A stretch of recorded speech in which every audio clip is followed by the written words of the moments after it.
back to Trunk Nation, your home for all things rock and all things Eddie Trunk. Scott in Rochester wants to talk about Greta Van Fleet. Hey, Eddie, honored to talk to you. Go ahead, John. What do you got today? I can assure you that the live music scene is alive and well down here in New Orleans. What do you got? How do you compare the music today versus what was being made in the 90s, 80s, and 70s? A lot of people are connecting with it and saying they really dig it as well. Trunk Nation, SiriusXM, Faction Talk. All right, we are back, and we are live from Vegas here on Trunk Nation. It is Eddie Trunk in studio at our great studios here at the Wynn, Las Vegas. And I am joined. We do have Matthias. We weren't sure. He was a game-time decision. But all the way at the end of the table, returning to the studio, it is the great Matthias. I'm going to say it right. Yabs, right? Perfect. See that? You know, it's well rehearsed after all those years. All these years. Good to see you. I'm glad you made it. Good to see you, Eddie. Good to be back here. Yeah. And I think this is his first time here. Klaus is here as well. Good to see you, Klaus. Good to see you, Eddie. Thanks for having us. You know, when it came up, we come here to see you at the Wynn Hotel. Last time I missed out, you know, I had to go. I wanted to see the setup because the guys told me last time it was fantastic. Yeah, we got a great space here, and I'm so glad you made it. I know as a singer, you're always worried about your voice, don't want to talk too much, but I'm glad you came. That's why Rudolph is sitting next to you. And yes, right next to me is Rudolph Schenker. Yeah. Good to see you, man. Good to see you, Eddie. I mean, I was looking forward very much to come back to this place here because it's a very nice place. Yeah. And a very good atmosphere. Everything is fantastic. Well, this is your third time. Well, we've done, you and Matthias, Rudy and Matthias, this is our third time doing this. Yep. Well, no, actually, the first time we did it was in the lobby. It's in the venue. In the venue. In the lobby, we had an audience, I remember. Absolutely. And then last time you guys were here, right, Rudy and Matthias, and then this is the first time we have the three of you, but this is your third residency at Planet Hollywood in Vegas. That's the reason why we are here to three. Yeah. Celebrate. Exactly. But this is great that you're back. I know that originally these dates were supposed to happen a bit earlier. They got moved a little bit, right? Yep. But now you're good to go, and it starts tomorrow. And let everybody know, Matthias, start on the end there, what they can expect this time around from the show. Meanwhile, and it's Rudolph's fault, we are playing the 60 years anniversary show for the Scorpions, 60 years since he founded the band in 1965, and it's pretty unbelievable, I think. We have a special show for that. We have a special set list. It's all different from what we did last year here at the Love at First Sting tour.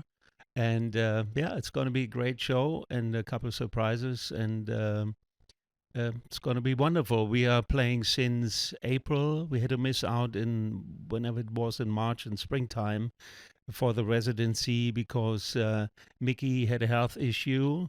And so we had to wait, and now we had to postpone it, and now we're here, and we are well rehearsed, and it should be great.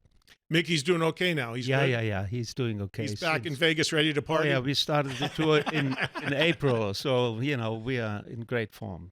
Did I tell you the story about Mickey last time he was here, 2 times ago? He said to me, he was. I was leaving a party at Sebastian Bach's house. Sebastian Bach lives here. And I was leaving a party at his house. And it was late. It was like 12:30, 1 o'clock. I was driving home. And my phone rings from a number I didn't recognize, and it was another country I could see. Who the heck's calling? And I answered the phone in the car as I'm driving, and it was Mickey. He goes, Eddie, where are you? I said, I'm leaving Sebastian Bach's house. He goes, I know, I'm at his gate. I'm trying to get in. What's the code? And I said, Mickey, it's 1 o'clock. He's going to sleep. He sent everybody home. He goes, fuck that. Give me the code. I'm going in. I'm going to wake his ass up. We're going to drink. That's exactly. So he goes, come on. He said, turn the car around. Come back. We got to go in and wake him up. I said, no, I'm not doing that. I said, but here's the code. You go wake him up. So I don't know what happened that night, but They're both D still alive. Mickey D in Vegas is dangerous. Yes. Klaus, are you excited to be back here in Vegas? Yeah, absolutely. You know, every time we come back to Vegas. We know it's something special, and so many fans from all across America come to see us here, or even from Europe.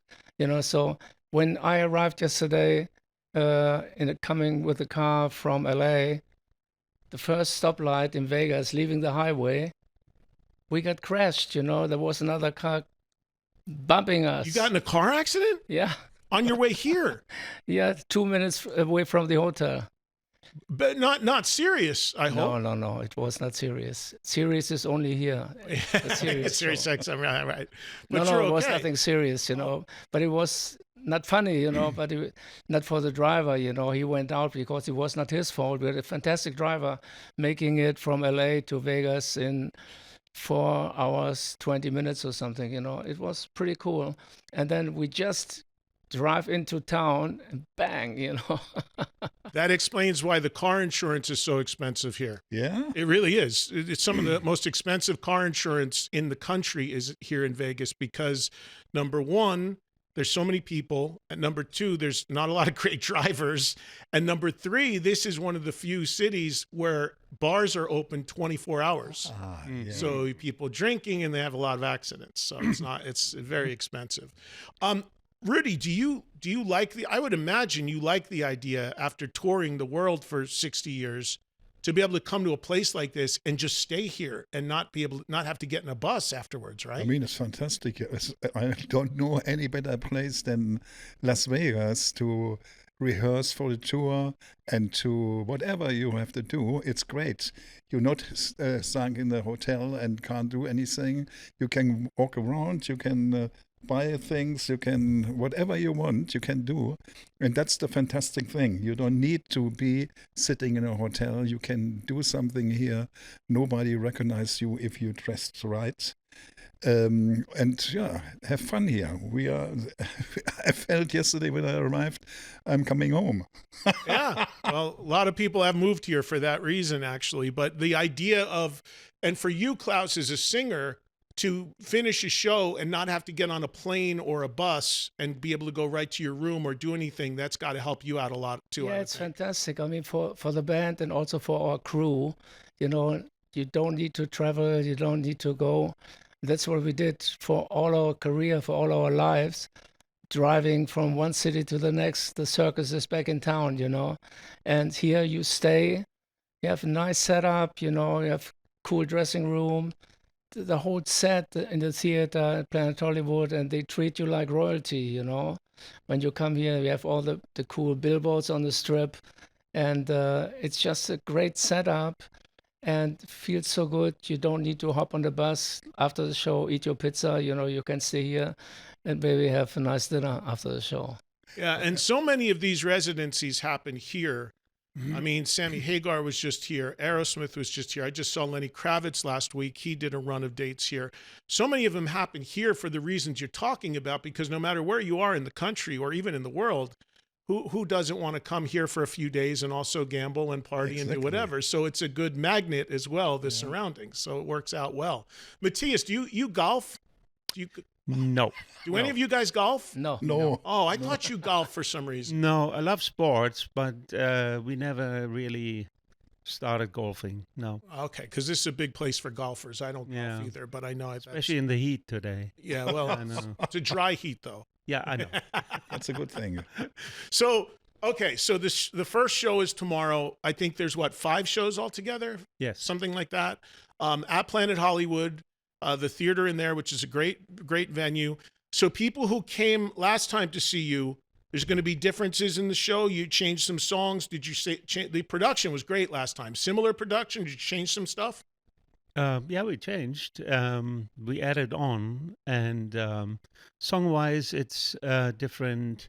Not all together, but a few songs are different. But the show is different too. Mm-hmm. And I saw some. So there's a bunch of things I want to talk to you about, and then we'll let some of the audience talk to you. First of all, congratulations on the show in Germany for your 60th. I saw some footage. I heard some things. Looked like a phenomenal crowd. Great stadium. Rudy, as the founder of the band 60 years ago, how did it feel for you to play that concert? Amazing. I mean, it was a journey I can't even explain how happy I am to survived through all the people who told me when I was 23 or 21 or whatever, hey, Rudi, how are you? Oh, you're doing still your music? Hey, do something real. What do you want to do when you are 30?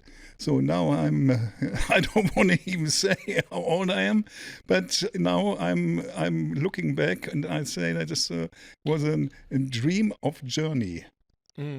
Yeah, I mean, so you started the band in what, 1965? Exactly.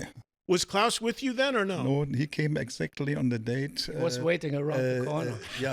69 to 70, New Year's Eve. There Klaus came in. I mean, Klaus was already invited, but he changed it. He said, no, I go to the army now. Is that right? Yeah, but only because he had to go to the army. We had in Germany this rule that you have to be at least 8 months, 1 year. And or if you convince the authorities that you are crazy, and that's what Rudolph did, then you can get away with it, And, it was very important because I couldn't stand the band anymore. Because it was, when you go for the army, they put you somewhere where you can't go back. And that's the reason why in Germany, good bands like the Rattles, the Lords and stuff like this, they couldn't continue.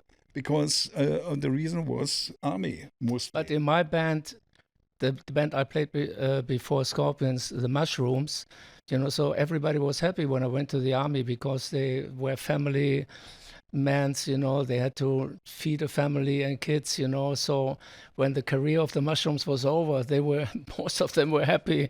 Okay, Klaus goes to the army and that's it, we had a nice time. But then I came back, and I ran into Rudolph again and picked it up where we left. I'm curious, Rudolph, how did you convince the army that you were crazy? What did you do? I mean, in these days I did already yoga and meditation, and I know how to behave yourself and convince them that I'm not the right person for the army. Okay, so you didn't and they know that I play in music, and that said, okay, we don't want to. Could have given me advice, early on to how to get away with it, But I didn't know him that well in those days, maybe the only thing I know, he was crazy. Okay, I was crazy for the music. You had to convince Klaus that you were not crazy so he would join the band. Now it sounds so cool when it tells the story. It's because of yoga and all this, But back then it was just, you had to be real crazy to get away and to convince the authorities that you're not the right guy for this job. But I didn't get kicked out of the army because of bad behavior. I kicked out by a normal thing. He's not what he was writing. He's not the right person for the army. So something. But like I met this. another great musician who turned out to be also like a great drummer in a band called Trio. I don't know if you heard about him in America. Trio, they had a big, they had a huge hit. Oh, they had a #1 hit. They had a #1 hit. Like a dance song. Da. Yeah. Yes. It's used in commercials a lot. Yes, in Volkswagen commercials. Yeah. So that I met a German band? I didn't know that. The guy was with me, hanging with me, and so we had a little band there at the army and played, for extra off days and stuff like that, Rudy, are there any recordings of Scorpions or videos in 65 music? 65 not, but there are some pictures and maybe videos. They're asking for a good price, of course, that we will buy it. I think the first video we did was for Lonesome Crow. That was in 1992. No, 72. I was flying. 72, and that was Lonesome Crow. And that was the first time we were on.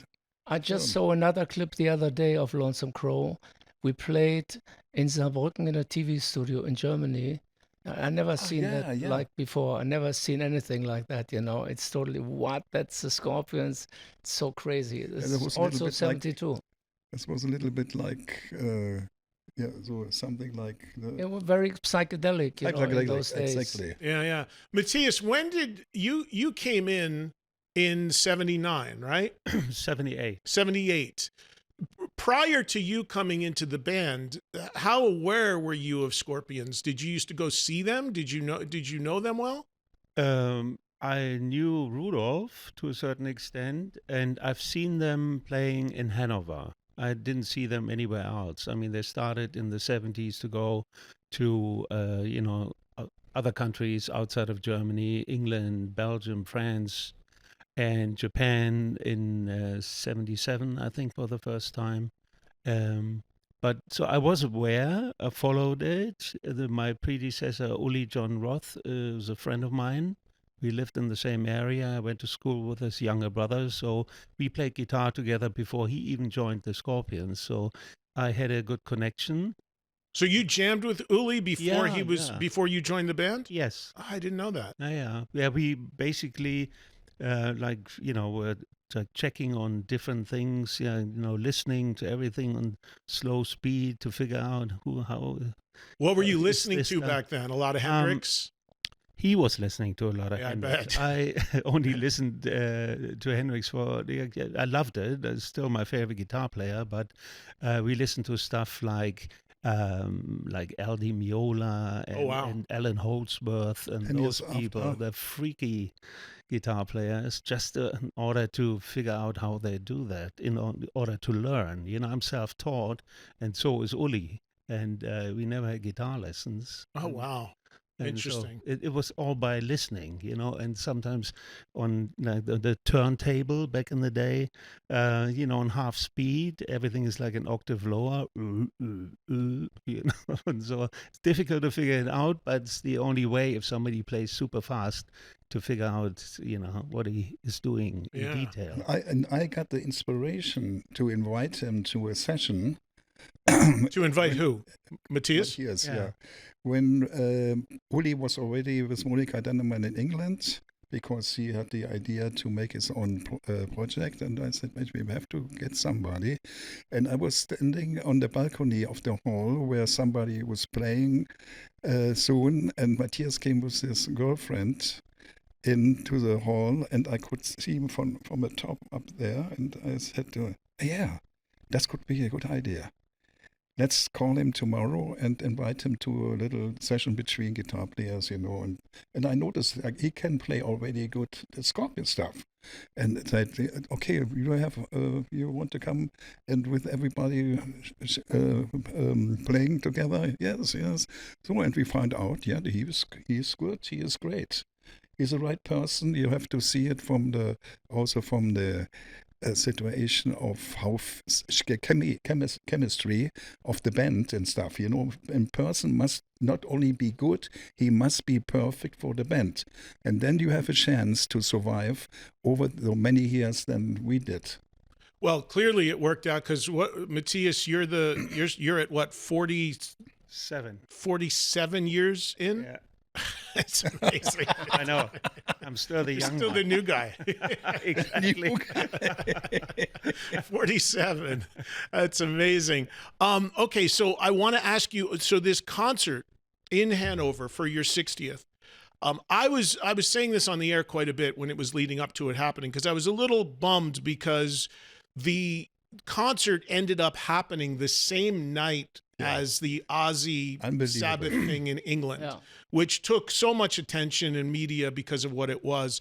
And I kept saying here on the radio leading into that weekend, hey, that's a great event, but don't forget, here's what's going on with Scorpions. You didn't know, when you guys booked your show, you didn't know that was happening at the same time, right? We knew at some point, yes, we knew, but we couldn't change it because our package was like us, Judas Priest, and Alice Cooper. Right. And those couldn't do it a week later. We had the opportunity to do it on the 12th of July instead of the 5th. And then we found out on the 5th is also the event in Birmingham going on. Right. But it didn't hurt. I saw footage of your show, and I know people who were there. It certainly didn't hurt your crowd at all, right? No. I mean, people were there full on into it. And that's a great bill, by the way, with you guys Priest and Alice, I mean, that's its own little festival. It's incredible. It was Absolutely. like Yeah, a it mini was great. festival, you know. Yes. And it was packed and it was sold out so quickly. And promoters wanted us to maybe play another show, a second show. And we said, no, it's so special. We want to do just one gig in our hometown, the homecoming. And yeah, it was a perfect moment. And yeah, it was crazy that the event in Birmingham took place at the same day. Yeah. And God bless Ozzy, you know, we all miss him. Did you guys think at all? I know that the show, from what I heard, the 60th show was pretty much your set, your regular set. I know in the past, whether it was at Wacken or whatever, where you've brought out past members. Did you think of doing that for the 60th, or that you didn't want to do it this time? Yeah, of course we thought about it, and we realized how difficult it is. Actually, it sounds so good. Let's have a few guests and let's play some songs on the old days and this and that. It turns out to be a nightmare because everybody, you know, sends you a letter from his lawyer first, Oh. you know, and that takes away the fun, you know. So it's so much administrative stuff before you actually can think about music. So we decided in the end, let's skip that. Let's play our show. Let's focus on ourselves. It's about 60 years and not like get together for just anybody. So we focus on ourselves. Yeah, because also we have a live DVD and DVD and everything. And when you have these people on, as Matthias said, Uli had to have his own amplifiers on the stage, and the whole situation of the 60 years would be destroyed by moving amplifiers and this, and you know, you can't really not focus on one thing. That was the main situation. Yeah, I mean, we have a fast-paced show, and you know, it's like amateur. Like if you all of a sudden, let's take a break and introduce somebody. That's not what we wanted. It's not a DVD, Rudolph. It's a live album, and the film is coming out next year. I was going to ask you about that because it's called Coming Home Live, and the audio CD LP is coming out November 14th. Right. But Yes. you did shoot it. I'm imagining at some point there's going to be a we have concert film. Amazing footage. Yeah. Well, I don't know if it's been released yet, but I'm not sure who in your camp sent me a clip of one song. That's the single Blackout, and Yes. you see a little bit of those drones filming the stuff. I mean, the guy, they were flying through Rudolph's legs when he was playing. I mean, they have those VR, you know, goggles, and they fly the drones like crazy. We have pictures nobody has ever seen before. It's fantastic. Klaus, how did that day feel for you? You know, I mean, you've only been in the band 55 years now. Yeah, you know. But it had to be, especially being it was in Hanover, right? There's a stadium right there in Hanover that you did it, right? It had to be. Stadium in Hanover, and I said something like, during the show, it's been a long way from Saarstedt, which is a little town north of Hanover, where Rudolph started the band in '65. Long way from Hanover, from Saarstedt to the Heinz von Heiden Arena, where we actually played the 60th anniversary concert, right?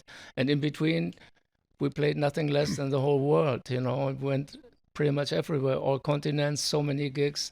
And it's been an amazing ride all these years. And you think about it, and you're very grateful that we have a chance, you know, as a band, as people, as friends, to go through such an exciting time when rock and roll, especially back in the 80s, you know, it was so massive. And here in the United States, you know, it's so many times in this career to think back and say thank you to all the supporters, all the fans for all the love and support in so many years. You know, so it means a lot for us to reach this point in our career, in our lives as artists, as musicians. Yeah, and Rudolph, I mean, you guys have toyed with the idea of ending and retirement pretty much over the last 20 years, but that's not in the vocabulary anymore, right? You're just going to keep plowing forward? Yeah, we found out that we have the best life in our time, and when we would stop, Yeah, what's then? So, and music is our life. So in this case, to be together, that's the reason why I mentioned the chemistry very much. When the chemistry is working, we're not beating each other up. We're not discussing things like crazy. But we don't kiss each other either. But it's great. What can you do better? And it's good for your body as well. Because you have to force your body and also you live your great life. Why stopping to stop a great life and doing something to hanging at home? I mean, that's not... As long as you can still do it well. There's no... I just saw the Stones a year ago. I mean, they were still really good. That's important. Yes. As long as you're still good and you can still deliver, why not? And the other thing, too, I can just say it from knowing you guys and having done a lot with you over the decades and even sitting here with you right now, you all get along. A lot of bands don't get along. A lot of bands want to run to the other rooms and run away from each other. That's what I mean. I mean, you're sitting here smiling, laughing, having a good time still all these years later. That's not common. No, it's not. And that's the way why we said no for farewell tour anymore. We want to do on our music. We want to enjoy it as long as we can. Yeah. Okay, so there's the live album coming, and then there's also a compilation coming out called From the First Sting. That's coming out on September 26th. That really is like a snapshot of the 60 years, right? It starts very early and then runs right up till to Rock Believer, the last record. So who knows about the compilation? Matthias, Klaus? I think Klaus knows more about it. Yeah. Well, I mean, it's so funny. Get up on that mic, Klaus. It's so funny after all these years. When it says there's a new single is released, it's called This Is My Song. And you go, what? It's a new single, and it's a song taken from our second album, Fly to the Rainbow, and it's, That's coming out as a single? It's coming out as a single, and it's from the early days.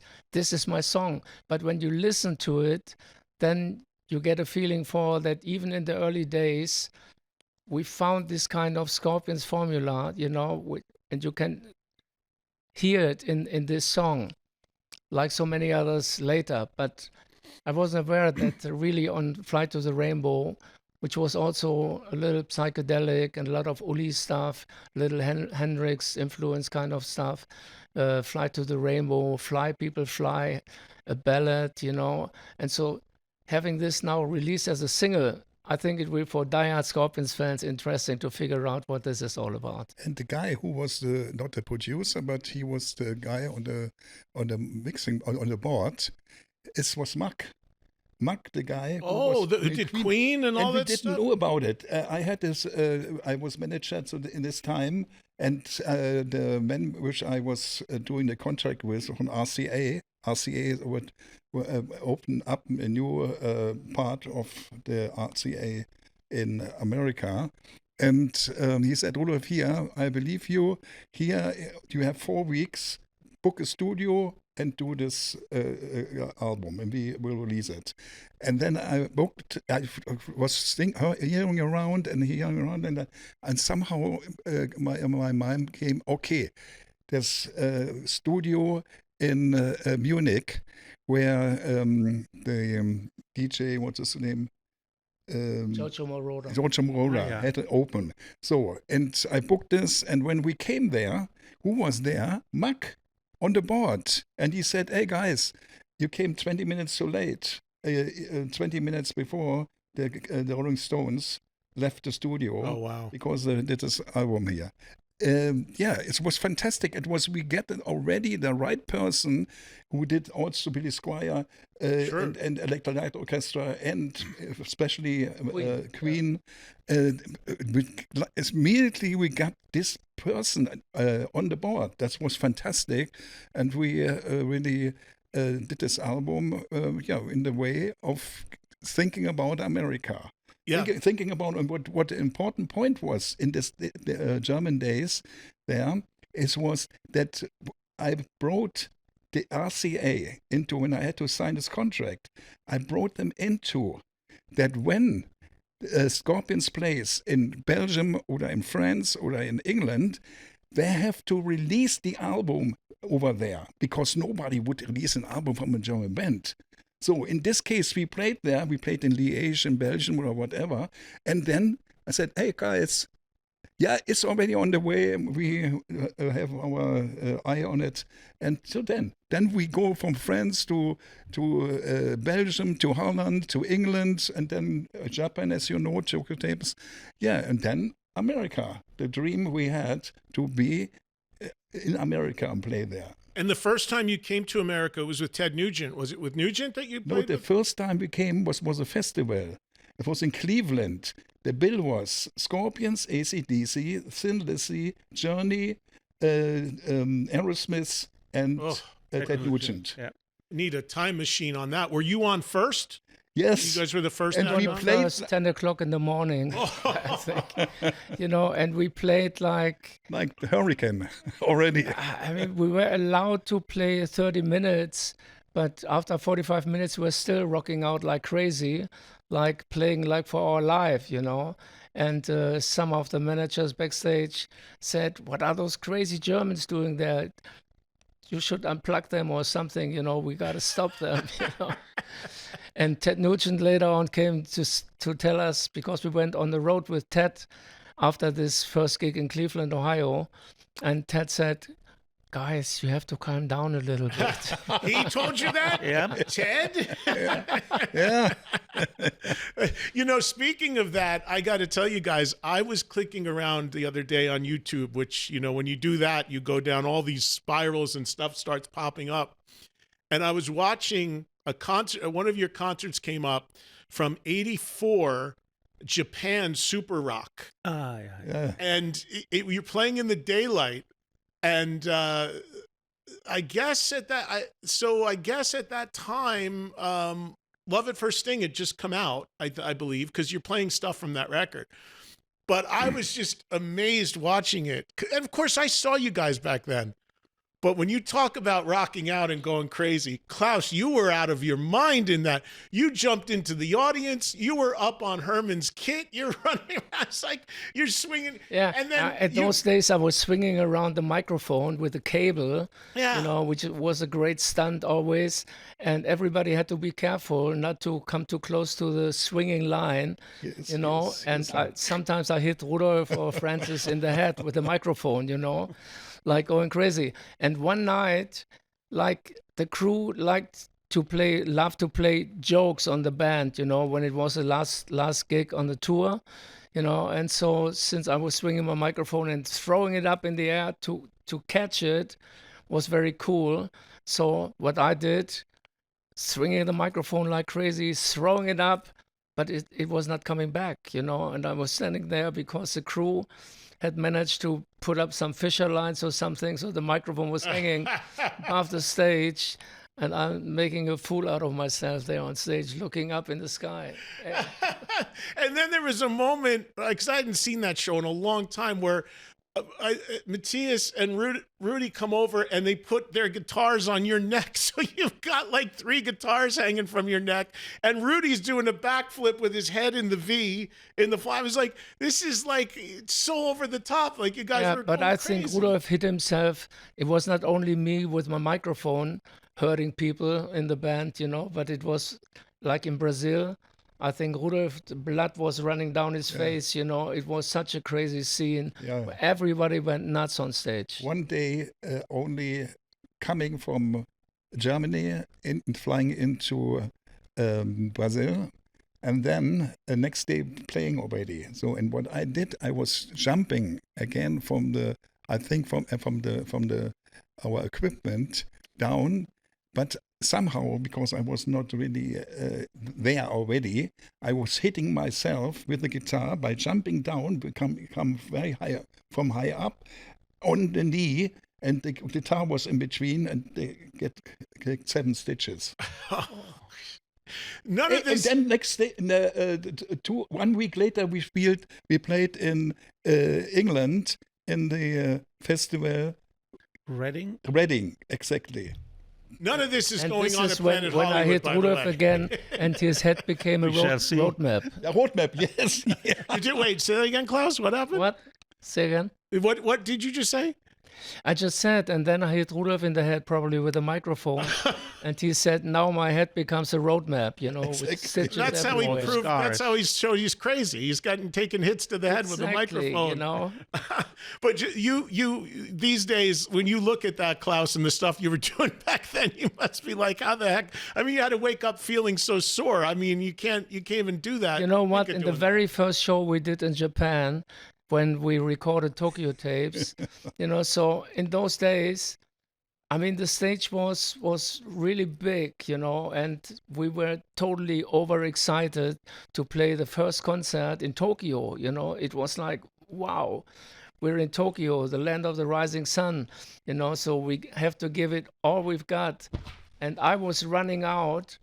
And I think it was a recording, or maybe it was the next day. It was a recording? Yeah, it was already a recording. So I was running out to my microphone, but I was so fast, I couldn't stop at the microphone. I was falling down from the stage into the audience, I was stage driving all the way, and the band thought, oh no, he's gone, Hey, before we even played a song. I can talk to you guys forever, but I want to let some of the audience say hello because time will go by so quick here. But a couple quick things we have to talk about as well before I talk to the callers and let them talk to you.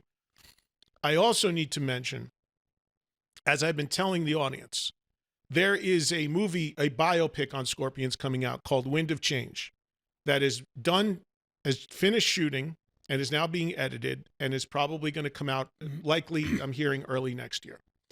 I was first made aware of this movie by Robert Dippold, who works with you, who's here, who a number of years ago called me and said, hey, there's this guy in LA named Ali Afshar who wants to do a movie on Scorpions. He goes, you're like the rock guy. You need somebody to talk to about it. He goes, go meet with him.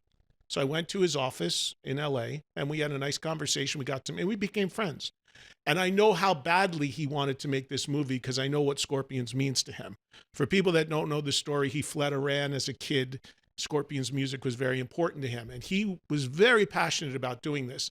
And the first thing I said to him is, the band involved, are they okay with it? Because I didn't want to, sometimes people do stuff not sanctioned by the band. He said, no, the guys want to do it. So now it's done. And I was happy to, Ali said to me, he said, well, I want you to help me promote it. And he said, how can I get you involved? And I said, well, put me in it. And he said, what? I said, yeah. I said, I know I'm not an actor. I said, but just let me play myself. And he said, well, you can't play yourself because it's set at a different time. He said, but I'll find something for you to do. So only like 4 weeks ago, he said, hey, can you be here next week? I said, well, can you send me a plane ticket? He said, yeah. He said, I got something for you to do in the movie. So I flew to London and I went and I did 2-3 lines. If you blink, you'll probably miss me when it comes out. But I speak in it and I play a roadie. I'm carrying a road case, and there's a line. The scene I can't give too much away, but it's set when you guys are in Russia, because it's something related to that.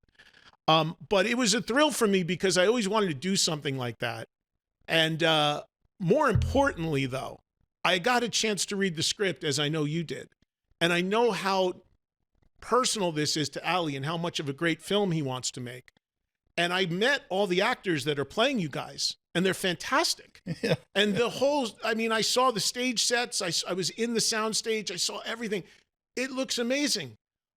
So, with you, we'll start on the end with Matthias. What are your thoughts about this? I mean, I told the audience, this is not a documentary. This is an acted movie. So you guys are portrayed in it, but you're not in it. But I know you've been involved in it. So Matthias, what are your thoughts? It is something different, something new, because on the other side there are so many documentaries about us, so it was like interesting. Ali, first of all, is a nice guy, and as you said, he's at least 5 years on the case, and we've been talking, especially when we're in Vegas here, we've been talking in recent years about the movie and how to do it and the script, and we all met the actors that are playing our roles, and we had a fantastic time. 2 of them came to Finland to Helsinki on this tour. And the guy who plays me, Edward Spielers, he's quite a famous guy. He played in Game of Thrones and and so many other things. And they were, we got along so great. So I had a very good feeling that this guy could, pull it off. And Ali, as you said, is so into it. And I know that, we are not in it, but they play us. It's all about you. Exactly. And that makes it so interesting for us. I there was a guy on the set the day I was there, because the day I was there, they were doing a concert performance. I was watching them run through the songs.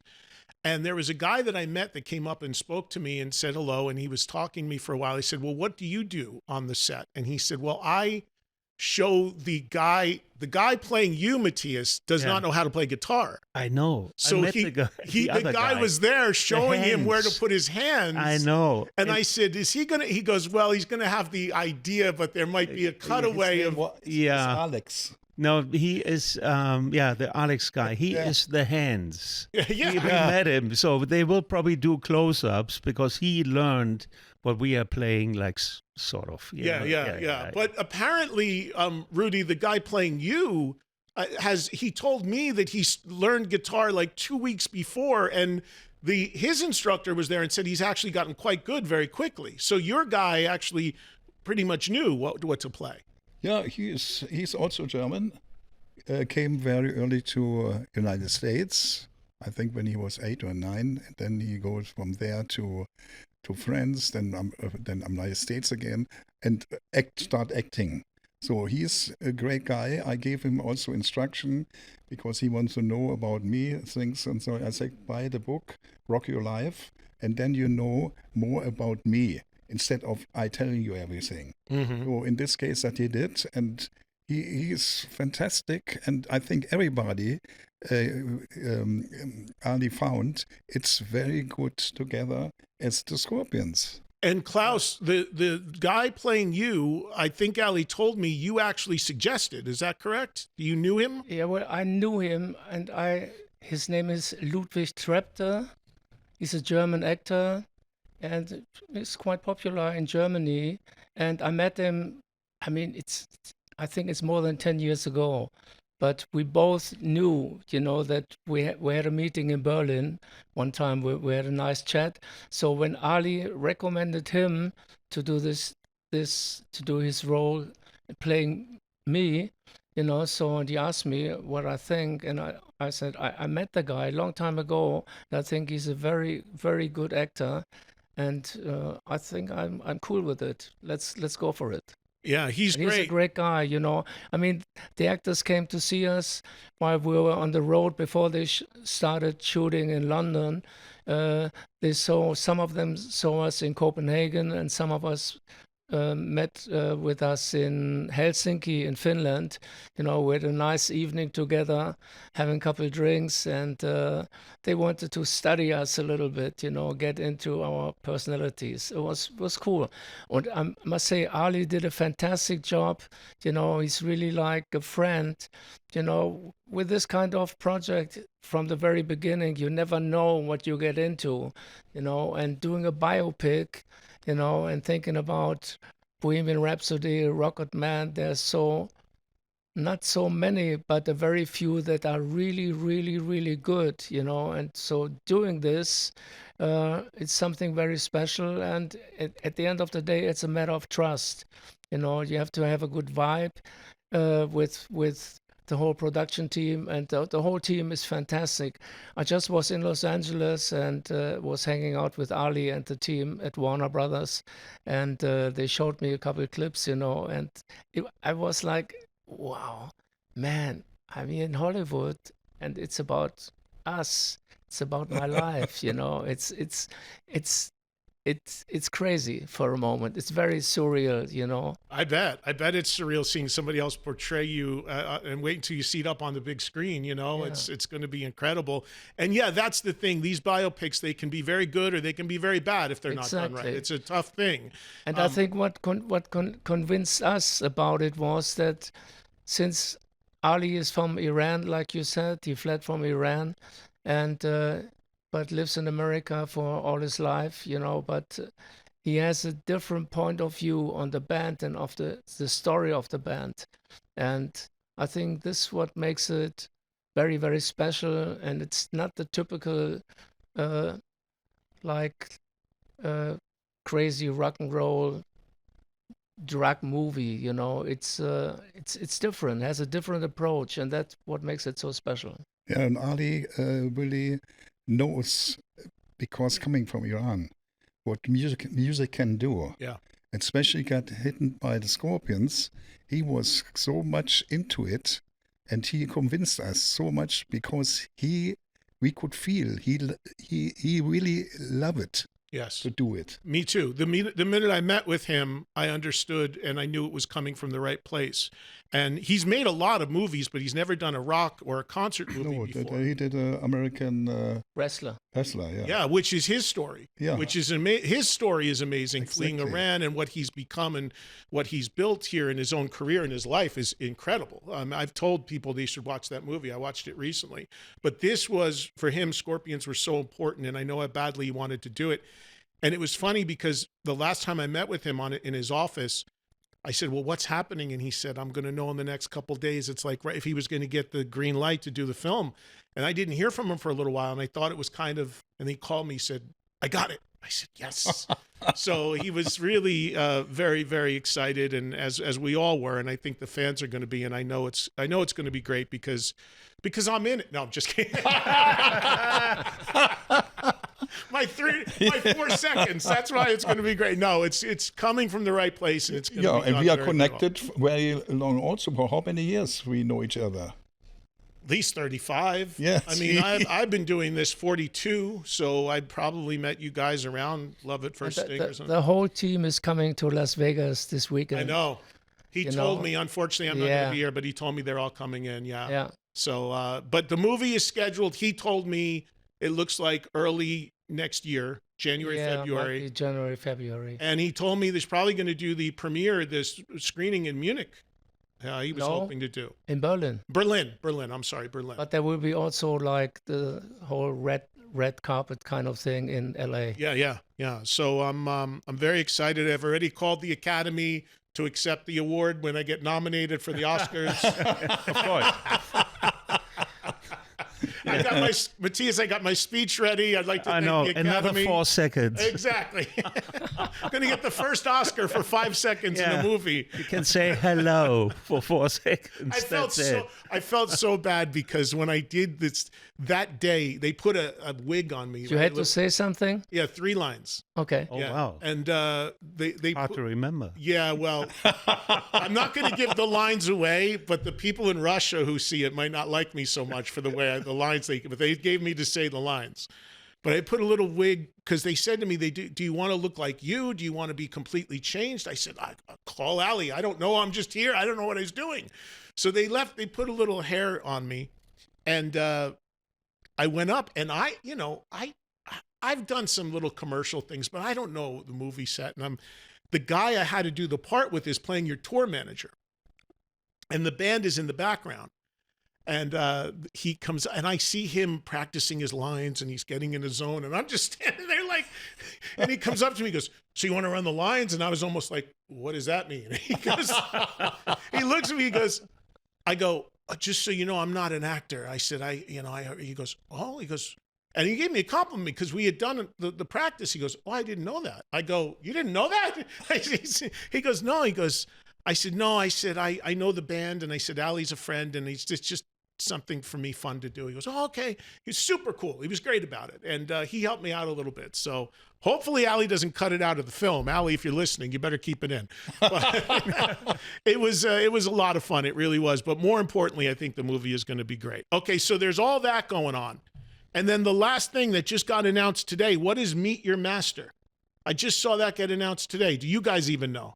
Yeah, we know. Yeah. Okay, so what do you want to tell the audience about that? That was literally announced today. Well, Online thing? It's online tutoring or something? Normally, we would hate to be the master, but this whole concept it's about being a master of whatever it is, being an actor, being a famous sports guy, rock musician, whatever it is, you know. And it's a concept where you can join in and have whoever class it is right now, and this is the Scorpions, giving you a story of the band, telling you about on stage, behind the stage, the songwriting, all those different things. What made the Scorpions? It's a little like all these backside information in long interviews, and we did this a couple of years ago already. And it's going to be online. Yeah, it's online. You can find it online. Meet Your Master, you know. I think it's meetyourmaster.de, I believe, is the web address. I'm not sure. I'm not sure. But it's very well done. You know, it's a famous German actor, Heiner Lauterbach, with his team. And this was way before we started getting into Ali and the movie. Yeah. You know, so it's very well done, and it's worth to check it out. All right. Yeah, give people advices what they have to do, what they have to think about when they want to make a career or stuff like this. Okay. Inside information. It's like when you become a movie star, don't ask for a trailer.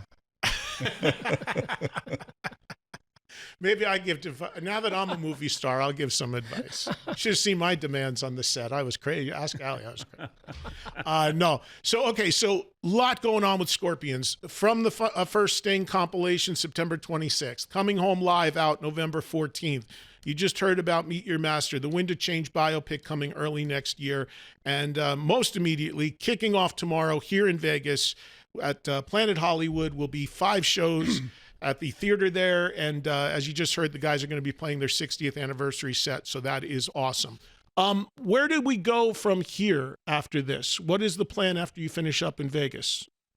We go back to Europe and we play some like southeastern countries, like near the Mediterranean, like in Czechia, Albania, Romania, Moldavia, and those places, because we haven't been there this year. And then, we have plans for next year, and we work on them. Where are you going that you haven't been? What places have you not been at this point? In South Africa, because we had the offer a few times, but there was what's called apartheid. Yeah, apartheid situation. We didn't want to do anything to do with it, you know. And we said no, we don't go. We go when everything. Right. It was a controversial thing at the time because some artists did go there. Yeah.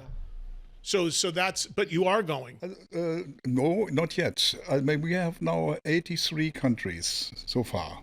He played around. I think the band with the most countries in the world. Nobody played more countries than we did. 83 and countries. The idea about was to, especially from Germany, because Klaus and me, we had very close connection to the war because father was involved, and we said, when we have music, we have to give a message to people around the world. There's a new generation coming from Germany. They're not coming with tanks and making war. They're coming with guitars and making love, peace, and rock and roll. And that was our information, especially from Germany, and that people know there is a different Germany now compared to 90 years ago. So, and this was the situation which pushed us to go to Russia, go to everywhere where we played. I mean, one DJ in America asked the Metallica, hi guys, in how many countries did you play? Oh, don't ask us, ask the Scorpions, because when we always was watching the Scorpions, when they go there, then we can. Because the Americans, same as Aerosmith, they was a little bit shaky to go to Europe.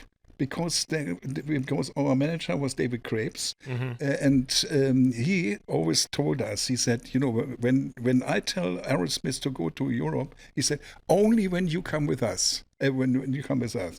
So in this case, you can see how dramatic the situation for Europe, Germany, for this part of the world was.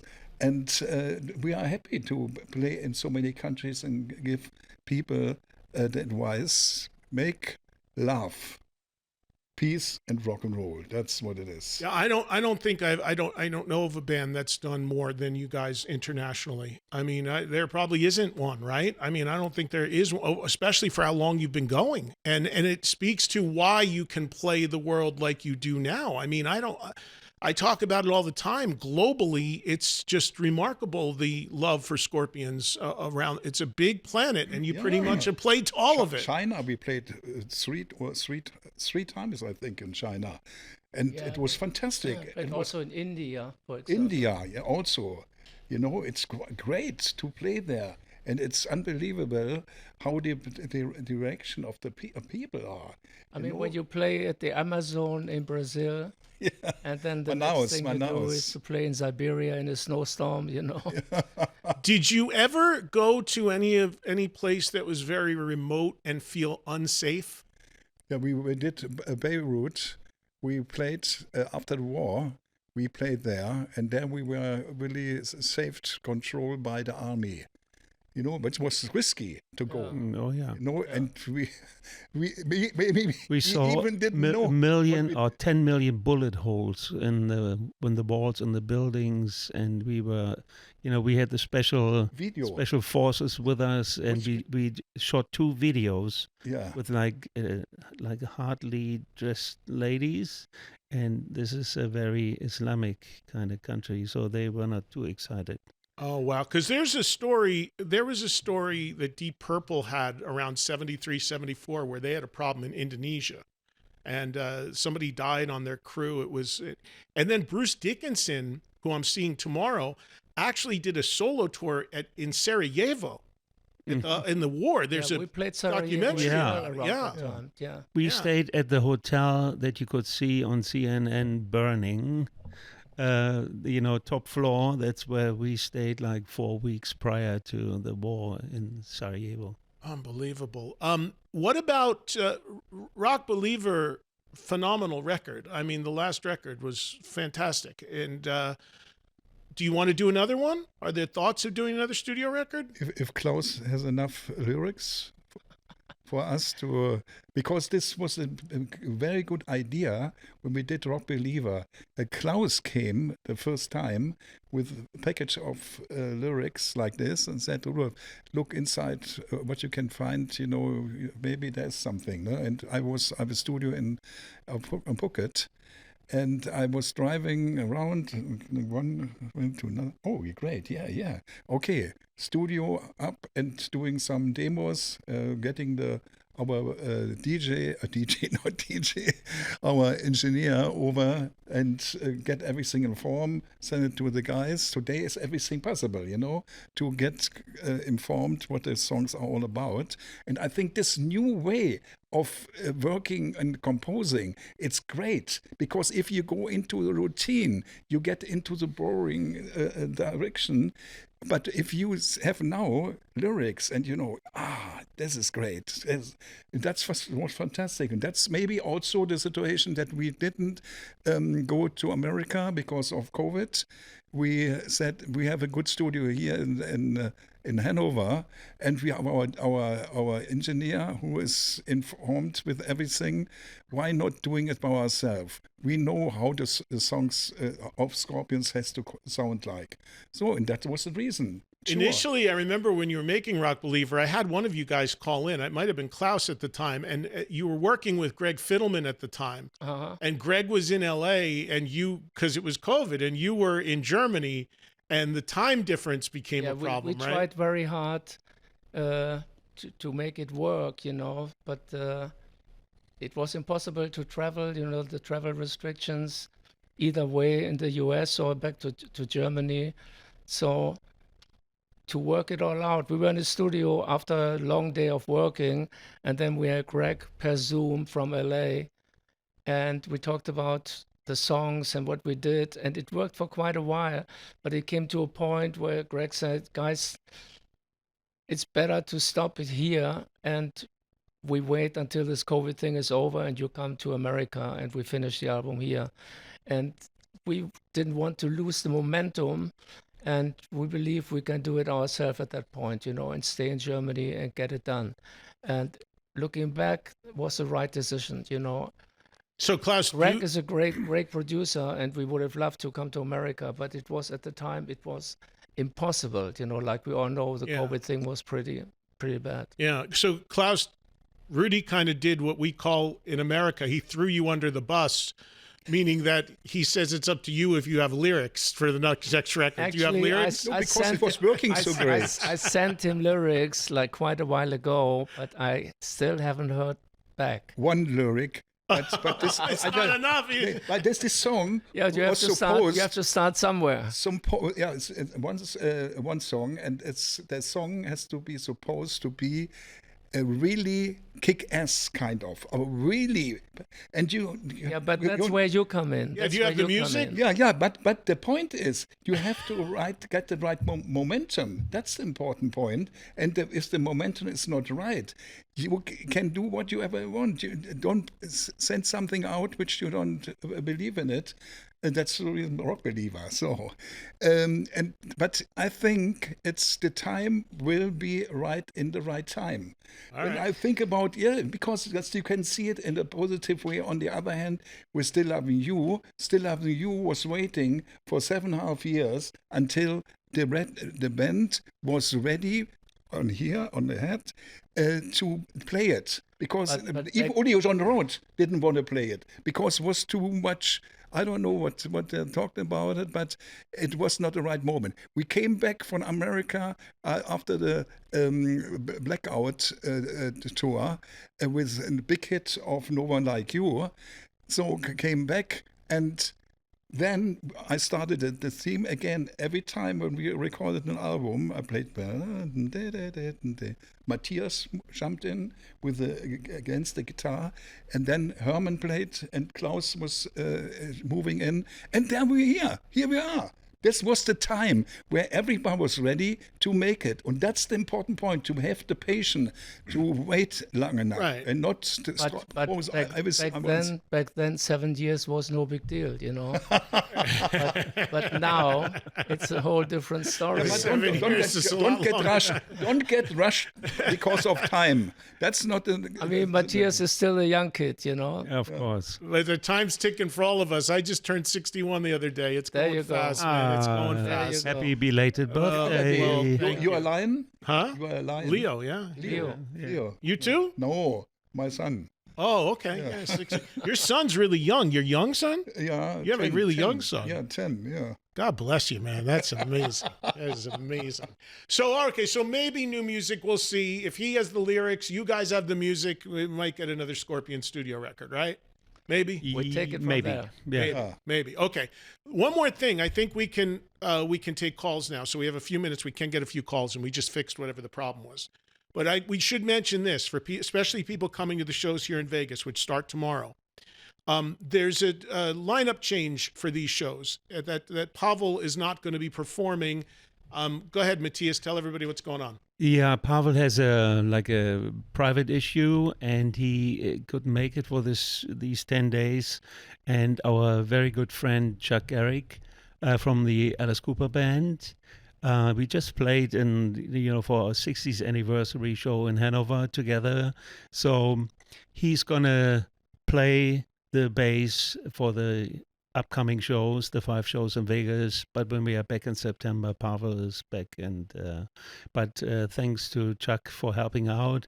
He's a cool guy, and he plays great, and he's a good friend. Yeah, no, Chuck's a good friend of mine as well, and he's great in Alice's band. And he also has a band, I don't know if you know, it's called Bisto Blanco. It's like a very sort of theatrical thing, he was makeup and sings and all that in it. So good. That's a good band as well. Yeah. He texted me and told me the other day. I didn't know if it was public yet, so I wanted. Yeah. No problem. But it's we are glad that he can help out. But Pavel's still in the band. He just yeah. Gotcha. Absolutely. Okay. All right. Let me get a few quick calls in here. When I'm told that we can now take some calls. So let's see if we can get Mar in Houston joining us. Go ahead, Mar.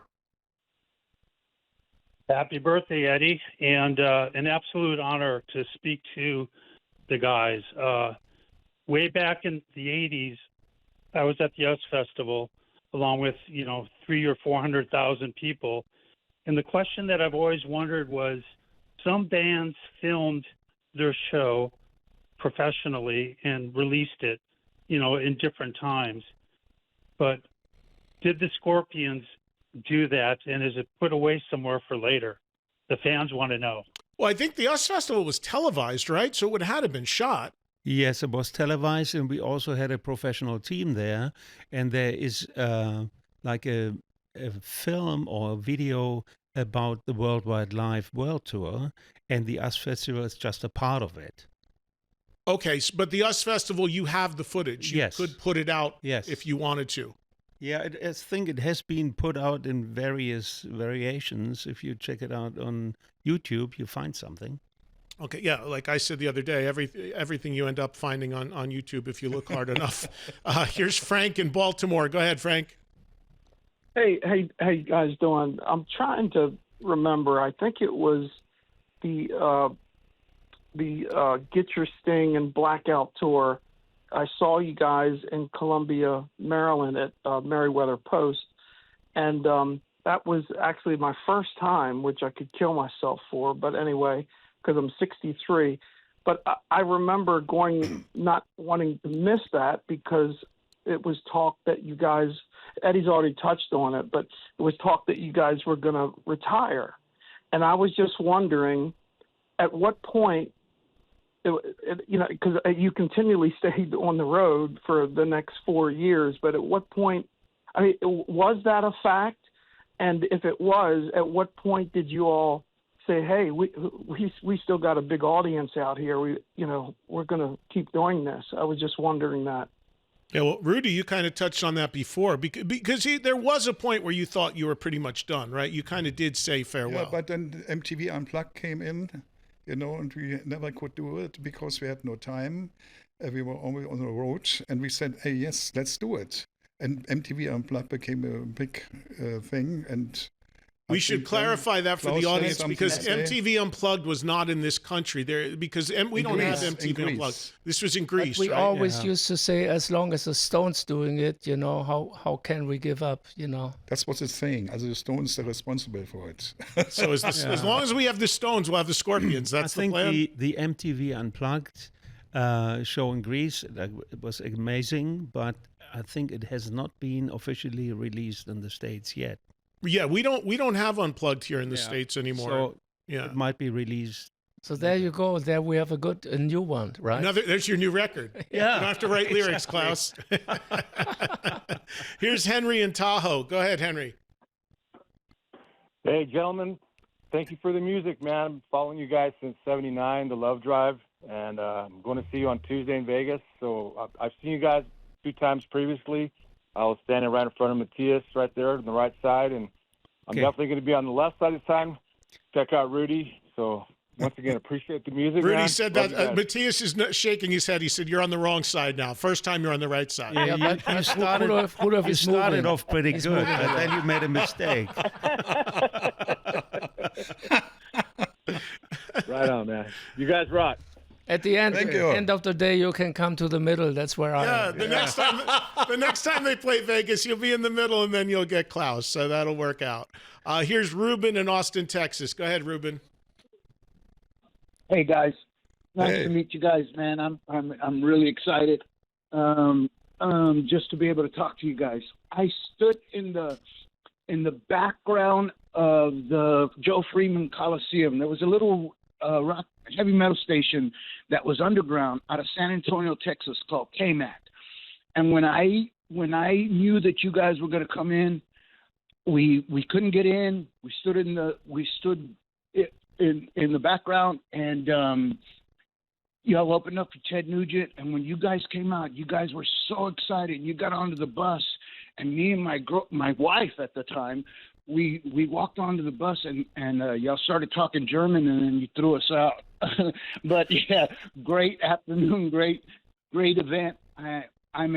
I'm just so ecstatic. I love you guys. I was not a Kiss fan. Sorry, Eddie, but I didn't get into Kiss. I got into the Scorpions. I've been listening to you guys since I was 12 years old. Long time. Well, thank you so much. Whatever you're into, man, it's all good. Yeah. It's all good. Thank you. We always had a great time in San Antonio. Yeah, thank you so much. Here's Kathy in Virginia. Go ahead, Kathy. Gentlemen, it's an honor to say hello. You all have been my favorite band for over 30 years. None of my friends could believe a woman like the Scorpions. Until I met my husband, I finally got to go to a Scorpions concert.